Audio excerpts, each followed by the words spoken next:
Hey, come here. You threatened my mom? And you threatened my sister?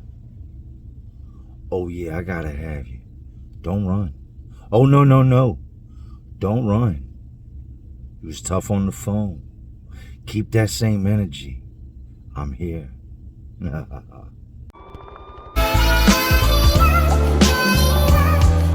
It's been a long time coming, but I know a change gonna come. Lord, yes it is. Man, you already know that it's Jay Williams. I'm living life, and we're back. I think they call that the machine gun bird. You hear that? Like some Toucan Sam type ish. Like pterodactyls out here. Some of them birds you be seeing in the videos that fly off with the puppies. I know it. Trying to snatch a kid up or something. The Drunken Chronicles. I don't get why people mess with me. I don't get why people mess with people in general. Leave people alone. But me, of all people, one of the most humble, most laid back, most docile, don't bother nobody type of guys. I don't go back and forth. I don't call names. I don't argue.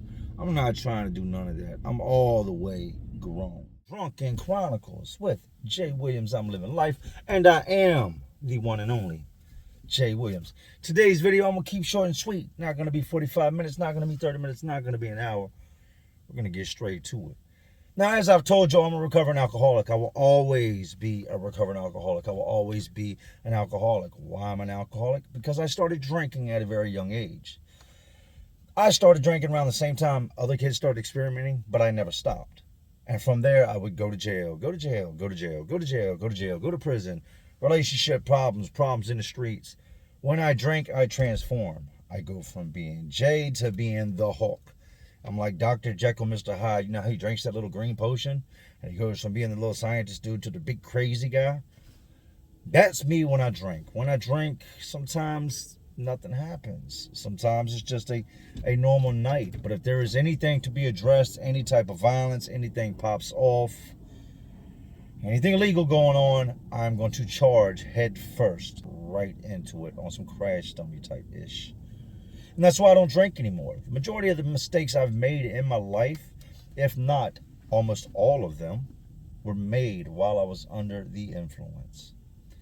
Usually when I drank, that's when the crimes would begin. Otherwise, I'm pretty high IQ.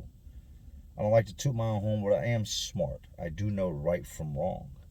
But in the moments that I start drinking, knowing right from wrong and caring are two different things. I just ceased to care. Today, with this story, this is one of the fights I've been in since I've been home. I will not get into exactly how many fights I've been into since I've been out, but I will say this. I was not the cause for any of them. Not one of them. Every single time I got into any type of physical altercation, I put my hands up and either say, yo, go on somewhere, or I usually say the same line. This ain't what you want to do.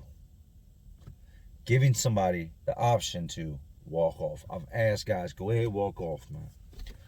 That's the thing what you want to do. I'm going to hurt you. Leave me alone. I'm a very happy guy, very pleasant guy, very outgoing. I smile a lot. I don't talk a lot, but I try to be the best version of me. But if you poke at me, you're going to get the worst version. You're going to get something you don't want. You're going to get the old me. Now, I stopped drinking, completely stopped, 100%, have not had a drop since November of 2021. That would be my last drink. So I am now, 14, 15, something like that months sober. Kudos to me. No issues ever since. Now, there was one fight that took place after I quit drinking. It was actually 3 fights that were ran back to back with the same person, which is one of the few fights that wasn't alcohol related. And this was because this guy was, and this guy would just continue. You ever fought a guy that was on crystal? You ever fought somebody that was on that shit? It's like fighting a Terminator. Like, you're like, all right, he's going to go down. Oh my God, he didn't go down. Then you catch them, boop, and you're like, lights out. And it's like they ate the little Mario mushroom, and they got bigger. It's like, oh my, come on, man. You start to wear down. You start to get tired because you're not under the influence of anything. And this person with every hit just gets like more and more powerful. It's a crazy fight, but I came out on top, so I'm not going to complain. Today's story is a fight that I got into many, many years ago that I'm not even going to call a fight. I'm just going to call it karma. One thing you don't do is mess with people's families. You know what? I done said too much. You know I done seen it. You know I done lived it, so let's relive it. So I've got two sisters. I got a baby sister, and then I got an older sister. Now, when I say older sister, that just means older than my baby sister. She's not older than me. I am the oldest of 4 kids. Me and my baby sister, we still talk. We don't talk a lot. I'm not close with much of my family. Pretty distant, to be honest. But we do talk. My older sister, I do not talk to. I have not talked to in years. I'm not sure I will ever get into details on this channel on why we don't talk. Because even though we're at ends, we're at odds, and I don't have anything good to say, I'm not going to come on here and bash her. But what I can do is decide to cut her off. As much as that hurts me, that's my family, that's a choice I have to make because something was done that I just cannot accept. Well, this sister in general, I'm not going to say her name, no need for all that. She went through a phase where she dated these different guys. She was in the streets. She was with street dudes, and she was in and out of these different crazy relationships. I did not like any of the guys that she dated. It was like every 4 to 5 months she would bring a new guy around. Hey, this is such a... Hey, what's up, man? Hey, man, I heard so much and... yeah, no. I'm not going to dap you up. But she starts dating this one dude. We're just going to call him D. He has a name, but his first initial is D. This guy's older than her by about 10 years. My sister's about 4 or 5 years younger than me. He's easily 10 years older than her, probably 4 or 5 years older than me. A little bit bigger than me, 225, 230, probably 5'10", 5'11". This guy right from the gate I knew was trouble. You can see trouble. When you've been in the streets, you can see what's to come. First impression, he's a pluck. Looking at this dude, I'm like, yeah, he's a pluck. He definitely dibbles and dabbles in anything that you can give him, and I can guarantee he's got a favorite, which he did. Bobby Brown, that brown boy. If you know what that brown boy is, that means you've been in the streets. He messed with that train. She would bring him around on several occasions. Now, all this started after her baby daddy went to prison. My brother-in-law. He's been in prison now about 5 years, and he is also another person that I cut off and is a despicable human being. This dude would always try to talk with me. I wasn't big on it. He told me he was a carpenter. He flipped houses. He did this. He did that. So I said, you know what? I'll use him for work. And when I say using, pay him. There is no use because everyone gets paid. Everyone makes $1. One day he disappears. I can't find him. Then he comes back. We're working in the projects. We're off Joplin Street, down in Hillside from our Richmond cats. Where would you disappear to? I'll walk to the store. The store is about a mile away. And we're in the jet. You ain't walked to the store?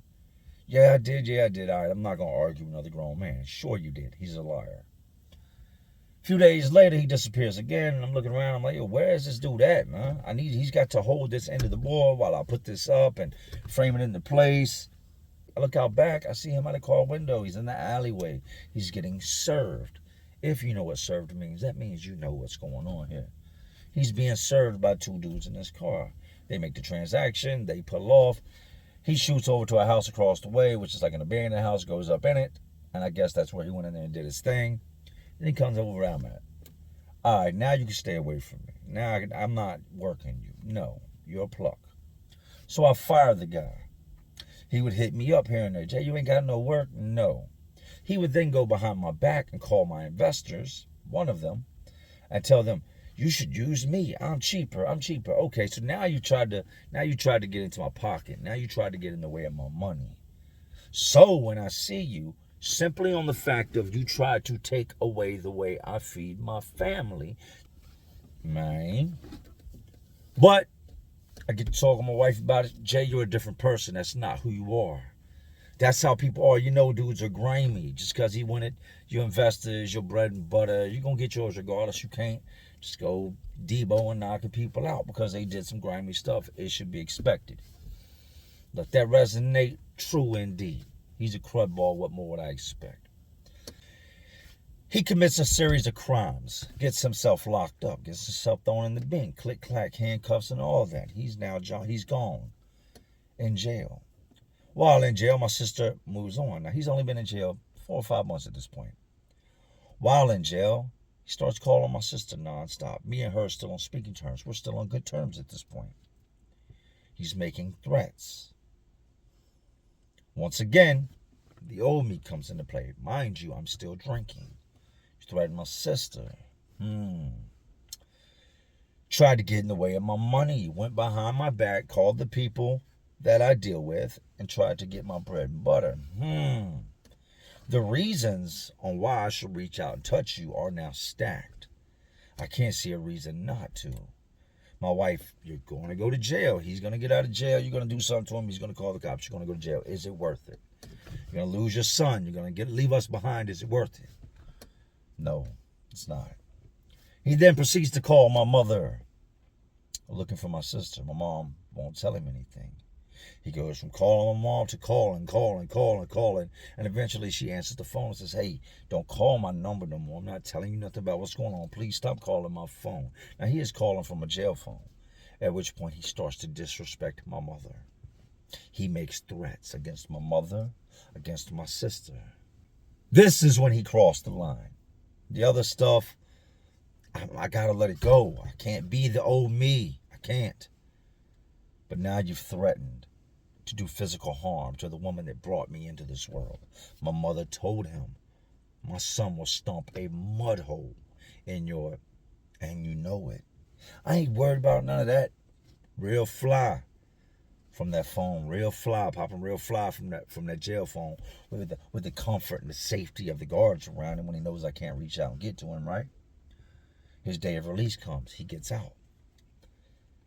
Him and my sister, like always with all these couples, they get back together and then they separate. He's made more threats. She's telling me about it. She's showing me messages, played me voicemails. This dude has clearly lost his mind. I find out that he lives in the neighborhood. I'm living in this neighborhood at the time called Lost Forest. He lives somewhere out there. He's been seen, spotted at the store by several different people. They've talked to him. He's told them, oh, yeah, I live back here in the neighborhood. He now lives in my neighborhood. This is bad for him. Then I start hearing through the streets, man, the cops is around here looking for D, looking for old boy. He's got warrants again. He done stole all type of stuff, broke into this, broke into that. He's got warrants. Cops are looking for him. This is perfect. He's now in my neighborhood, which means I'm going to run across him. He's been seen at the store. I go to the store 7 days a week. And he's now got warrants, which means no matter what, he can't call the cops. If I take all these out of his mouth, he can't call the cops on me. He's got warrants. You call the cops, yeah, I'll get my charge, but you're going away for all your charges. One night I'm drinking. Run out of chaser, and I usually don't use chaser, but when I'm drinking a big bottle, I'll keep a little bit, just that way I'm not dehydrated. I decide to go to the store. I pull up, I go in, get my stuff, I come out, and I get in my truck. As soon as I shut the door, boom, a red truck pulls up beside me. Now, at first, I'm not paying attention to this truck that pulls up. I'm actually messing with my phone, looking at something on the phone. And then I glance up, and I look, and I see him. Boom, he walks in the store. He knows I'm looking for him. He knows what he did. He knows that when I see him, I've got to have him. There is no doubt in what I'm going to do. Now, here's the bad thing. I've been drinking. So even if I didn't want to do it, I'm going to do it. The reasoning, the control I have when I'm sober does not exist once I start drinking. I sit in my truck, and I've already made up in my mind that I'm going to lump him up. But what I can't do is do it here at the store. Store's got cameras. I'm drunk. I'm not stupid. I am an ex-con. There's cameras outside of the store placed. Well, I'm parked right in front of the door, so the lady inside the store can see me clear as day. I just left out the store. Now, even though he can't call the cops, they can call the cops. They'll get my license plates, and even if he doesn't get jammed up, I'm going to get jammed up because I'm on camera, and this is a Commonwealth state where the victim doesn't have to press charges. If the Commonwealth has enough evidence, they'll pick the case up and they'll prosecute.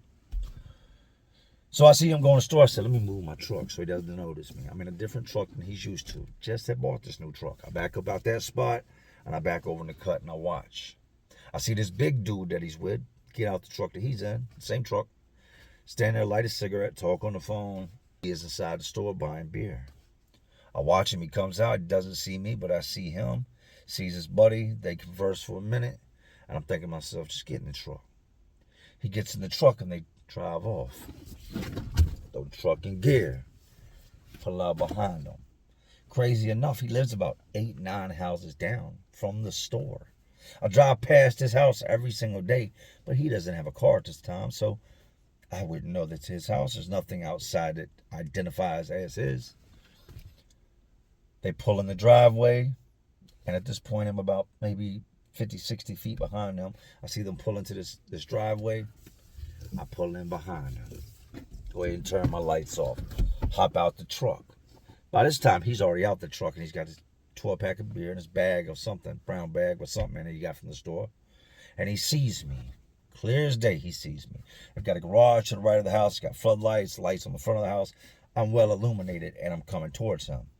He sits the 12-pack down. He sits the bag down. And he says, look, Jay, we had a misunderstanding. I've been looking to talk to you. I wanted to. And I'm going to assume and guess that his next word was going to be apologize. And before he could put out the next word that I'm assuming was apologize, I cocked back. Wow! Now, I did not hit him with a closed fist. I wanted to, but when you disrespect, you get disrespect. So you get the hand. So I cocked back. Wow! I slap. This part of the hand catches him on the jaw, and the hand cuffs his ear. Smack! I cock back with a left, and when I do, he's already fallen. Boom! Falls over top of the 12-pack of beer, over top of the brown bag, and is now laid in the driveway. Seen a lot of people knocked out. A lot of people knocked out cold. A couple different things you're going to see. Some do this weird thing where they convulse, some shake, some snore, some just go limp. Some look like they're asleep, and then some do what he did, which is the stiff deer. Ever seen that deer on the side of the road that's just don't move? I slap him, wow, and he does a stiff deer. He's on the ground. His homeboy was driving the truck. I'm expecting that's his ace. That's who he's staying with. That's this dude. I'm going to have to see him too. I turn towards him and I square off, and he's like, whoa, whoa, whoa. I pretty much knew what was going on. I'd already heard that you lived in this neighborhood. He had told me and forewarned me that y'all would probably run across each other. You wasn't going to be happy to see him. Look, I ain't got nothing. This dude is copping pleased about what I just did to him, thinking I'm going to come home.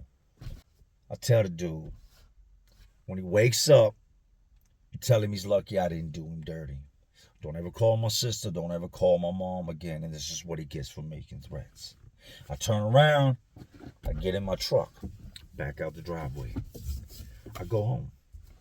Short time later, my sister calls me. Did you run into such and such? Nah. You ain't seen him tonight? Mm-mm. Mind you, big bottle of Jack in play. Steadily drinking. Nah, I ain't seen him. Jay? Nah, I ain't seen him. Why? He just left a message on my phone saying that you just ran up on him and snuck him and knocked him out. Wasn't me. Maybe he should call the police. He can't call the police. He's got warrants, but now he's going to have to go to the hospital. He thinks his eardrum is busted. Probably shouldn't have threatened you. Probably shouldn't have threatened my mom. Y'all knew what was going to happen when he did this. He knew what was going to happen when he did this, but he didn't care because he was locked up in jail and safe. He would eventually get locked up and would go off and do another bid. And ironically enough, I ran into him again. I had a close friend, more of like a mother figure to me, Mother Mary, Mama Mary, rest in peace, Mama Mary. And she was at the hospital and she was on her final bed. She was passing.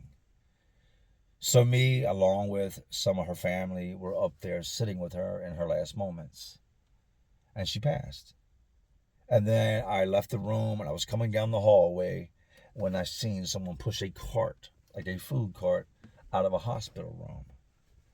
It was D. He stops. Oh, hey, what's up, Jay? What's up, man? How you been? First thought, I'm sober now. It's daytime. First thought is take off on him in the hospital. Maybe he's going to take off on me. No, he's definitely not going to take off on me and cause me to do what he knows I'm going to do. I look up. There's a camera right there in the hallway. I look at him, and he's trying to talk to me, and I walk right past him without saying a word. Turn my back to him. Push the elevator button. Get on the elevator, and I ride off into the sunset. Now, there is a lesson in today's story. Number one, watch who you run your mouth to. Number two, you don't disrespect females. Number three, you don't disrespect someone's mother. Number four, jail is a place you go to be punished, not a place you go to be safe. He was under the assumption that since he was in jail, he was safe. He was completely wrong. He had to see me, I had to see him, and I did see him. Do I think I would have done the same thing had I been sober? Yes, 100%. Even though me and my mom don't talk much, I love my mother with all my heart and soul. And to any man that would ever threaten my mother, threaten harm on her, my sister, one of my siblings, a grown man, I'm going to do what I have to do. Sober? Not sober. Drinking? Not drinking. You're going to get the same exact outcome. And if you see this, and I'm sure you will see this, D, you got what you deserved. You know what? The next man might not be as nice as I was. The next man might not just slap you to sleep in a driveway. The next man might put you to sleep for good. This has been another episode of the Drunken Chronicles. I told y'all I didn't get all crazy detailed. Just got to the beginning, the middle, and the end.